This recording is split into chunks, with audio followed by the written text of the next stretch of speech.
Con 16 de la mañana estamos de regreso en Altavoz, estamos también en Vital 91.1 FM de tu dial. A quienes recién se conectan, bienvenidos a tu programa Altavoz. Nos acompaña Enrique Cornejo, economista, ex ministro de Transportes y Comunicaciones. Muy buenos días, ¿cómo está usted? Muy buenos días. Buen día, ¿qué tal? Buenos días a sus oyentes y televidentes. Gracias, en principio también felices fiestas. ¿Cómo la pasó usted? Felices fiestas, bueno, escuchando mensajes, analizando situaciones de nuestro país, ¿no? Yo creo que las fiestas patrias, al margen del descanso que tenemos, es una buena oportunidad para pensar en un tiempo en que se piensa poco. Exactamente. Y en ese sentido, ¿usted cómo recibió el mensaje de la mandataria? 4 horas con 16 minutos aproximadamente. Sí, 4 horas y eso, que nos regaló unas 15 páginas que no leyó. Exacto. Sí. Bueno, yo creo que el mensaje es la crónica de un discurso anunciado. Porque sabíamos que iba a tener esta característica, estaba haciendo cálculos, el presupuesto de la República es 265 mil millones de soles.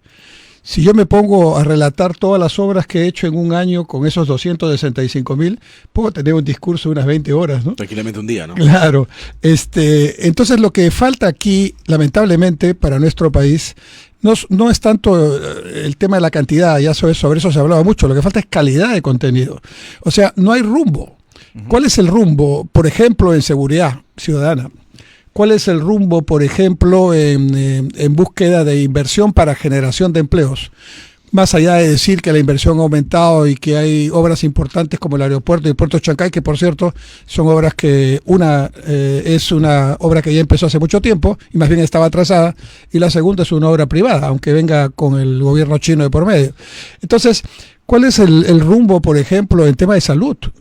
¿Cuál es el rumbo en temas educativos? O sea, la educación no puede ser solamente tratada con tantos colegios y tanto de presupuesto más adicional. Eso es como tirar agua al mar en este momento. ¿Qué con respecto al currículo? ¿Qué con respecto a la educación con valores? ¿Qué con respecto a temas como, por ejemplo, el asunto de que nuestros estudiantes lamentablemente no son formados en pensamiento crítico? Es decir, reciben informaciones y las repiten. No Exacto. Tienen un propio pensamiento. Entonces yo creo que ese discurso estuvo lleno de este recuento de obras. Lista de lavandería. Que por cierto deben ser ciertas, no tengo por qué dudarlo, pero el país a nivel de Estado tiene que tener un rumbo y tiene que tener una estrategia. Y lo que falta es rumbo y estrategia. Usted ha estado varias veces, obviamente, en el hemiciclo del Palacio Legislativo, obviamente asistiendo a la presentación del presidente Alan García Pérez, pero él no se demoraba extensamente, pese a que tenía pues una capacidad de hablar impresionante, no ha demorado tanto. O sea, nos deja prácticamente a los peruanos un sinsabor que una mandataria no sea de una manera estratégica en señalar con convicción sus obras y lo que quiera hacer para futuro. Es que eso trata de disfrazar, en mi opinión, la falta de sustancia. Es una estrategia, el demorarse tanto, ¿no? Digamos, quienes le han elaborado el discurso, obviamente han creído conveniente, vamos a decir, por segunda o tercera vez, llenarnos de tiempo con cifras, ¿no? Y no presentarnos lo sustantivo. Es conocido que para hablar lo sustantivo hay que hablar poco. Claro. Como grandes titulares. Menos es más. Claro, ustedes que son periodistas, claro. Las pepas pueden ponerse pues en 15 minutos. Así es. ¿No es cierto? Y con en eso... un tuit. Claro, en un tuit, efectivamente, ¿no? Entonces, eso es lo que falta. Y claramente, la Constitución de la República establece que hay que presentarlo efectivamente el documento por escrito, así dice. Lo que hacían otros presidentes, el presidente Alan García, presentaba el documento por escrito y daba un discurso resumen de ese contenido. Efectivamente. Sí. En ese sentido, además no se ha notado en el discurso de la presidenta Boluarte, salvo que en las 15 páginas que no he leído, aunque no lo creo, precisamente hay una ausencia de este proyecto que tiene la Municipalidad de Lima para este tren de Chosica a Lima y el Callao. Sí, o sea, no está comprendido dentro del discurso. Al parecer, para el gobierno no le interesa esta obra. Sí, yo me he leído las 97 páginas mientras porque estaban circulando. Exacto. Sí, entonces, la parte que ha obviado es la parte que se refiere a las cosas que van a hacer en este año. Compra de aviones militares. Entre otras cosas, ¿no? No está ese tema. Lo que me demuestra que es una consigna política no ayudar a facilitar este tren de cercanías mientras se desarrolla la campaña electoral. ¿Usted cree así? Yo lo creo, sí, porque no lo veo al ministro de Transportes con la suficiente autonomía en este tema y creo que simplemente la consigna ha sido retárdenlo para que no le haga un favor al alcalde. Pero la inexistencia reiterada del alcalde de Lima, Rafael López Aliaga, de acudir a estas reuniones propiciadas por el Ministerio de Transportes y Comunicaciones, la ATU y Ocitran, donde sí estuvieron las autoridades para buscar una viabilidad del proyecto. En este caso el alcalde dijo, no voy a ir, mis técnicos no van a ir, porque es una pérdida de tiempo. ¿Cree usted que una autoridad local de alguna forma hace mal en no asistir a reuniones programadas? Claro, digamos que en el juego político en el que se está desarrollando este tema, ahí creo que él ha fallado, él ha debido ir. Pero también debo decir, no sé si ya lo conocen, pero en una de esas primeras reuniones quedó evidenciado entre los que estaban presentes que desde noviembre del año pasado, ojo, noviembre del año 2024, ya hay conversaciones entre el MTC, la Municipalidad de Lima y el concesionario para una adenda que permita adelantar inversiones y que permita que funcionen los trenes. Uh-huh. O sea que en realidad, en el fondo sí se puede trabajar si se quiere, pero no se quiere. Al principio se habló de 4 o 5 años desde el MTC para poner en marcha los trenes. Ahora se habla de 3 años y 3 meses. ¿Tanto tiempo? Bueno, yo hablo de dos fases. La primera fase, que es la de poner en valor lo que ahora existe, que es la línea de ferrocarril por el cual hoy día se transporta diariamente carga. Y recientemente han viajado 300 personas a Huancayo, ¿no? A Huancayo, sí, y que pasa todos los días por esa vía y que pasa por las zonas donde hay población y que llega hasta el Callao. Esa vía, ponerla en valor para que pueda transportar diariamente en la mañana y regresarlos en la tarde a unos 9.000, 10.000 personas de Chosica a Callao y viceversa, o Lima, eso se puede hacer en menos de 8 meses, me parece, simplemente firmando una adenda con el concesionario que ya tiene a su cargo ese tema para que haga las obras rápidamente, que son los paraderos, la señalética y todas las obras vinculadas a paraderos y seguridad. Otra cosa es ya la obra definitiva para hacer un segundo riel, un segundo carril para el ferrocarril, para la vuelta. Eso sí requiere más tiempo.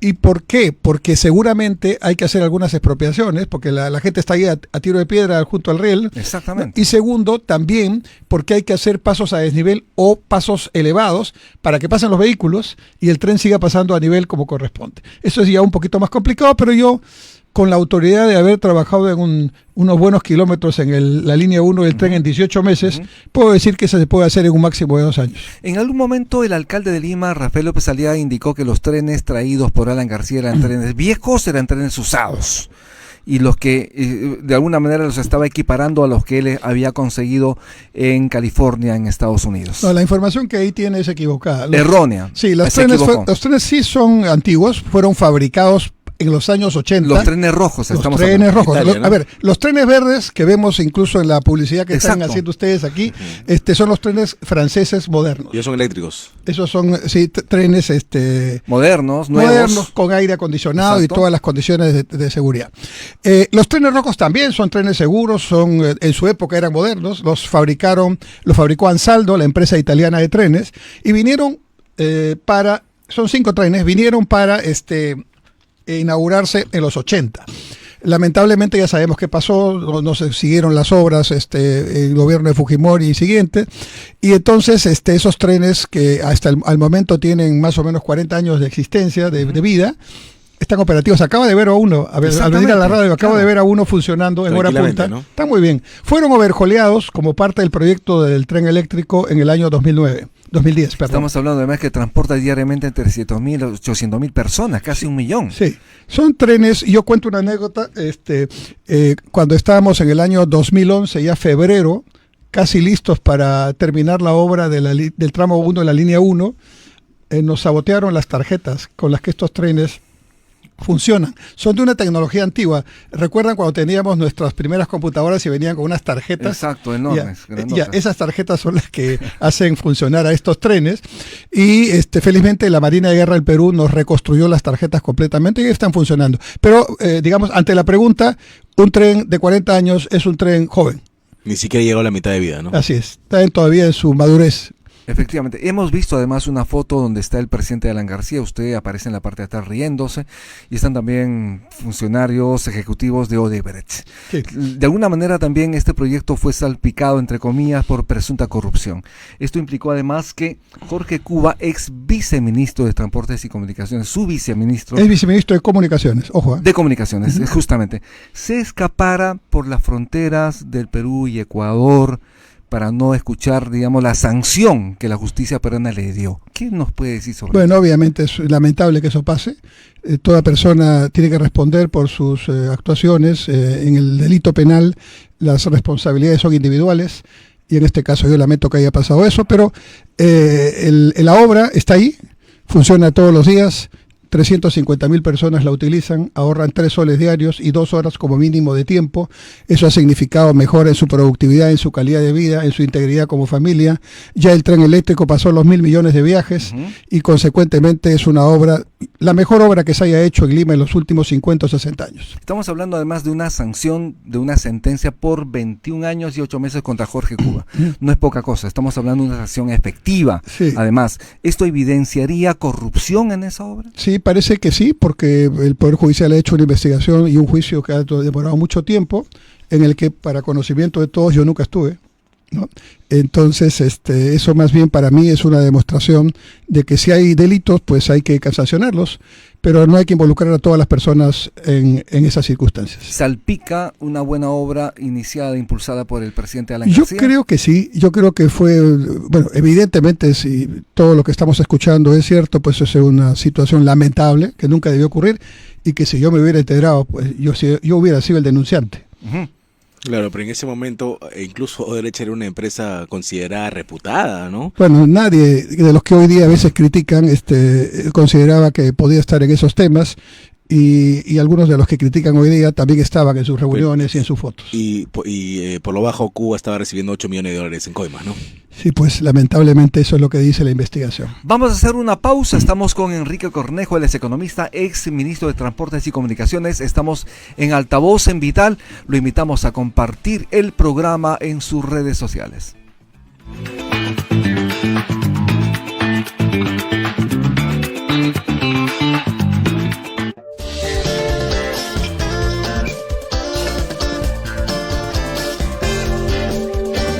Estás en Vital TV.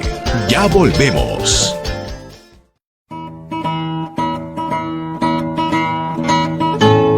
Que el espíritu patriótico nos motive a construir un Perú mejor.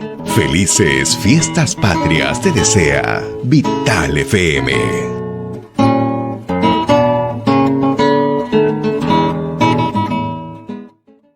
La radio nació hace 100 años para sonar lejos, para ser íntima y ser fiel, para ser musical y publicitaria, para ser informativa y humorística. La radio es servicial, es masiva y popular, es matinal, diurna y nocturna. La radio está en casa, en el auto y en el teléfono. Está en todas partes, todo el día, todos los días. En la Cámara Peruana de Radio y Televisión celebramos este 2025 los 100 años de la radio en el Perú.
7:32 de la mañana, estamos de regreso en Altavoz, estamos en Vital, estamos en Tribu Televisión y en Movistar TV.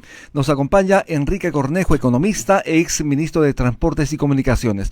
¿Cómo usted, cuando fue ministro del sector, cómo usted dejó, digamos, los proyectos para esta red ferroviaria en el país?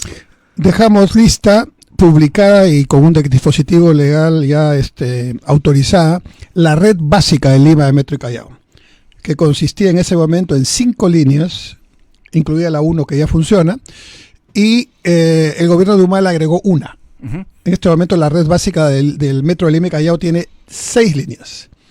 Dejamos también enfocados los trenes de cercanías. A ver, aquí en nuestro país y en Lima y Callao en particular se está abriendo un debate si el tren de cercanías va a estar por la misma ruta que la línea 2 o 3, etcétera.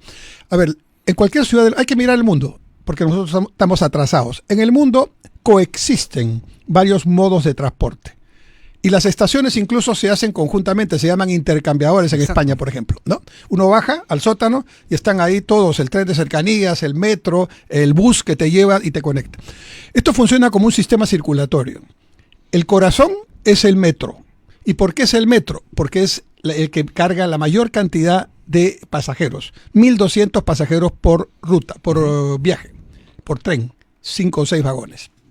Entonces, por ahí empieza. Y como normalmente parte de la obra se hace en el sótano, por la parte de subsuelo, entonces hay que hacer primero el metro. Y yo diría que hay que hacerlo paralelamente, porque es preferible fastidiar una vez que fastidiar 5 o 6 veces a la ciudad. Exacto. Ya.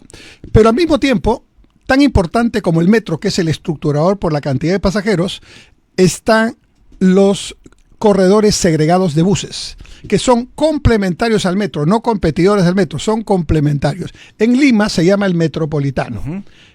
Nació en Bogotá, fue el primer ejemplo en Latinoamérica, y de ahí varias ciudades adoptaron. El Metropolitano tiene en su concepción original 3 troncales y solo tenemos una no totalmente construida. Esa debería llegar a Ancón.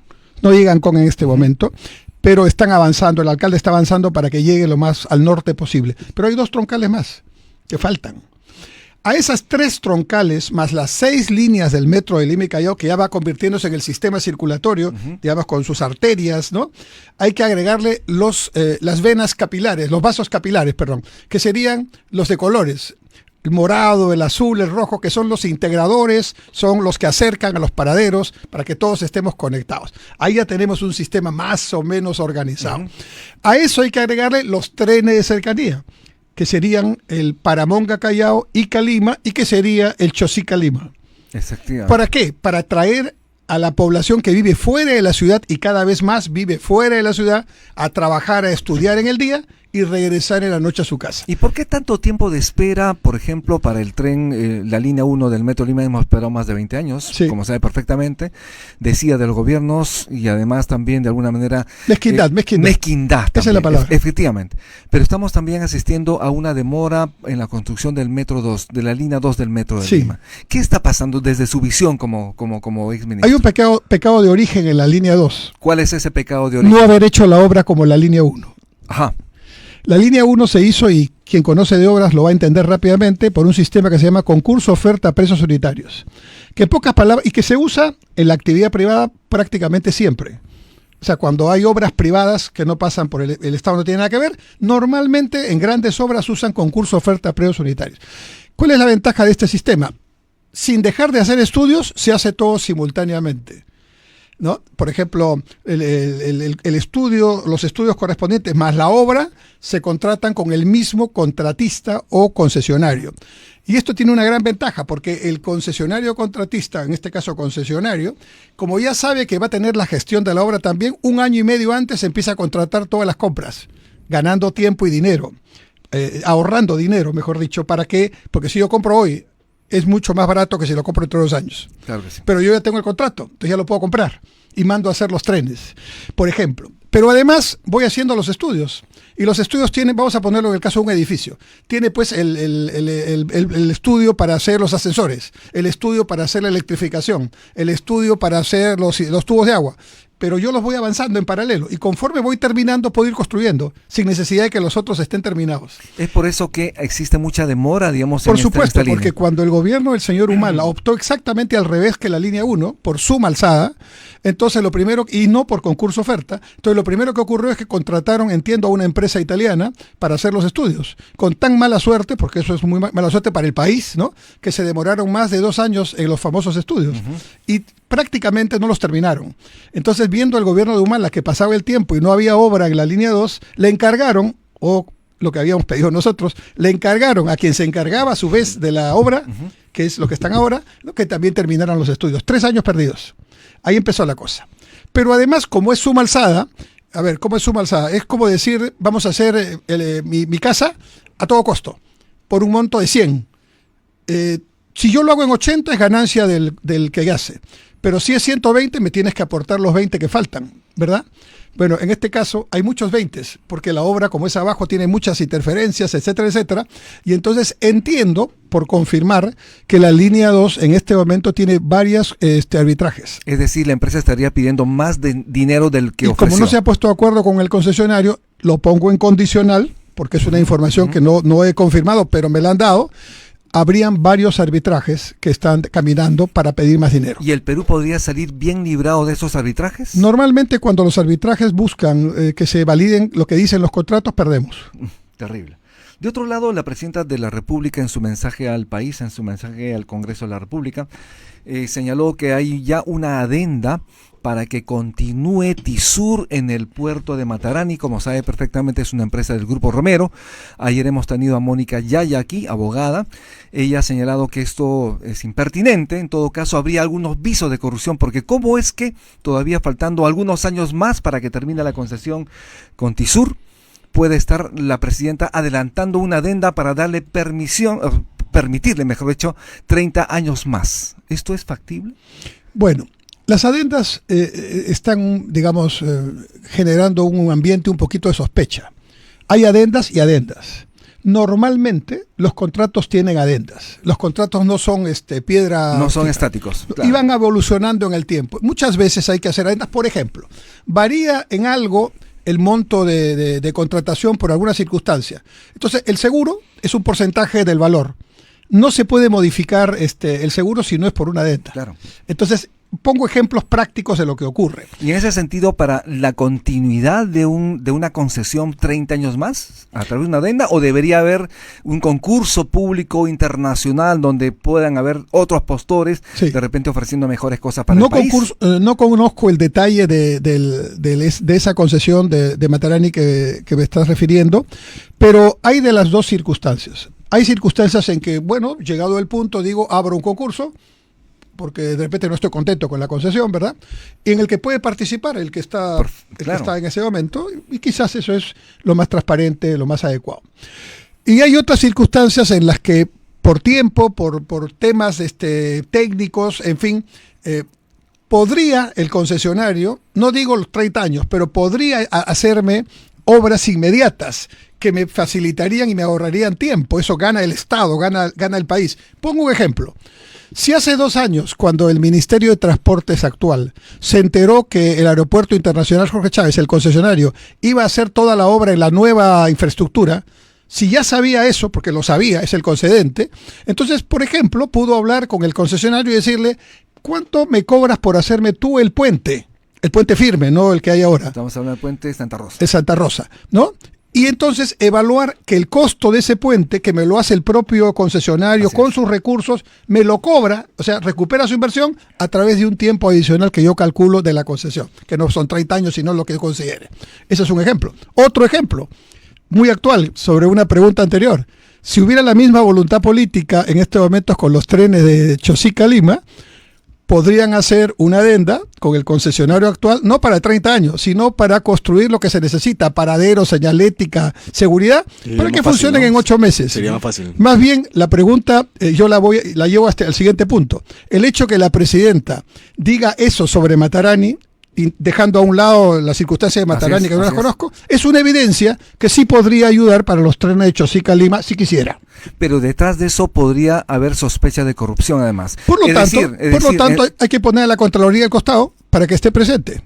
Es como los Juegos Lima de 2019 de los Panamericanos, que todos decimos qué bien que se hizo en un año. ¿Cómo se hizo? Con la Contraloría sentada al costadito mientras se tomaban las decisiones. El control concurrente. Control concurrente o simultáneo, como le llaman ahora, que es lo que se debe hacer. ¿Qué es lo que hace un controller en la actividad privada?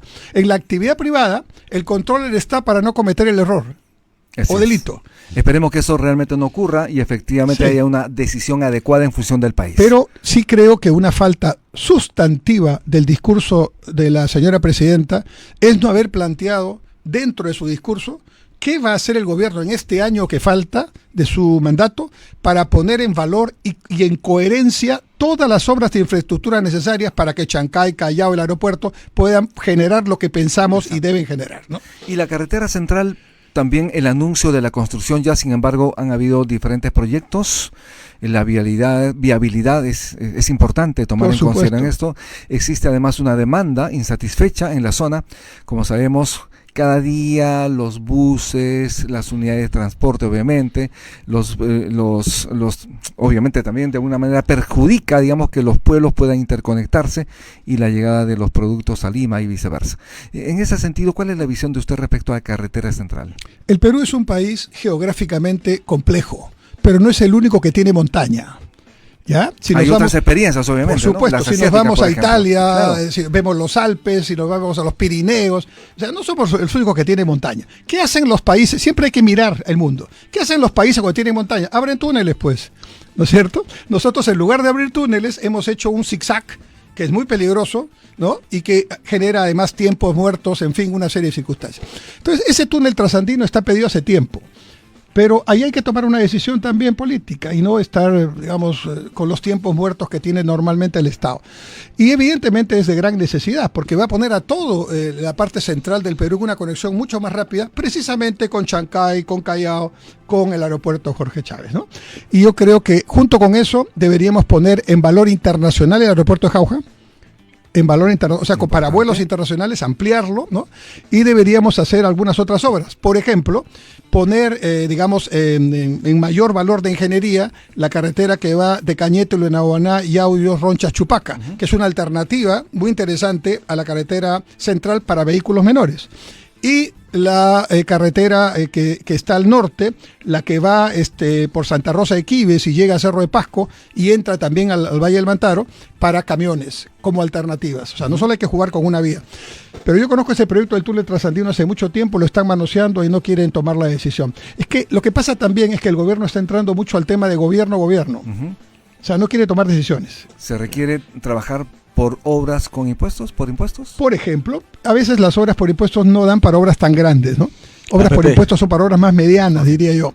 Pero en obras grandes, yo diría, el gobierno puede servir en algunos casos, pero en otros hay que tomar decisiones y hay que, digamos, asumir los costos que puede significar, por ejemplo, en el tren eléctrico, que hayan estas circunstancias indebidas, pero la obra sale adelante como debe ser. Muchísimas gracias, Enrique Cornejo, por estar en Altavoz Invital. Tu despedida de las audiencias, por favor. Bueno, un deseo de que hayamos pasado unas fiestas patrias tranquilas, en reflexión, y tomemos estos meses que vienen como unos meses de responsabilidad a todos los ciudadanos para mirar quiénes son los candidatos, qué nos ofrecen, qué cosa dicen que van a hacer, cómo lo van a hacer, con quién lo van a hacer, cómo lo van a financiar, y prioricemos a aquellos que hacen las cosas más serias. Eso sí, importantísimo. Gracias. Muchísimas gracias, economista Enrique Cornejo, por estar en Altavoz Invital nuevamente. Muchas gracias. Estuvimos con Enrique Cornejo, ex ministro de Transportes y Comunicaciones. Haremos una pausa y regresamos en Altavoz. Ya hablemos.